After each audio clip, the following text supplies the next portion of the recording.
hotdog. Ay, bawal masaktan si Riley. Hoy, tumigil ka nga. Hindi niya naman sinasaktan si Riley. He. So, ano topic natin for today's video? Gento. Hoy, bakit ako na-arrange? Aba, hindi ko alam. Not me. Hindi niya naman. Hindi din ako. Hello, bago na kasi ako dito. Oh my God! Ano nga pala parang? Di na marketable? Madami nga pala akong talent. Maging bidibit, maging matakot, maging pakpak, at magaliti bagyo, magkomfortable. Kaya pala ganina pang naamoy. Pwede dun ka muna. Wait, meron pa pala akong sasabihin? Wag mo na. Pwede dun ka muna. Sorry, di pa kasi ako naliligid, and fuck you. Wait, ano sinabi mo? Bilisan mo na, baka bagal mo naman. Oh, wow, I'm envy. Wow, ang pangit mo. Bobo ka ba? Maganda naman ako.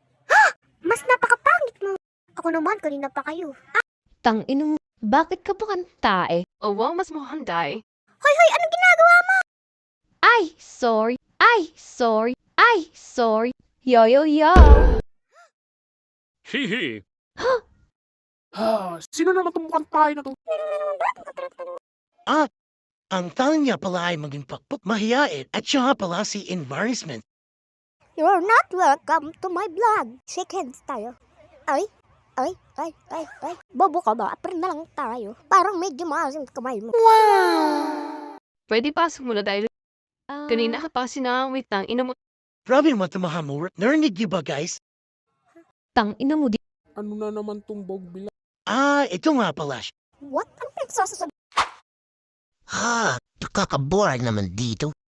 Hoy, pumunta ka nga dito at tumayo ka ng parang tao. Paano mo napapindot dito? Ay! Ang matik mo. Ito kasi ang technique ko. Paano nga ito nagagalaw? Ito, close, open. Nakakainis ka na. Wait. Minahon ka muna at inhale, exhale. Diba mga putang ina? Diba? Totoo? At ikaw napakakit mo. Ha? At ako ang pinakamagandang tao sa mundo. Diba guys? Isa ka pa!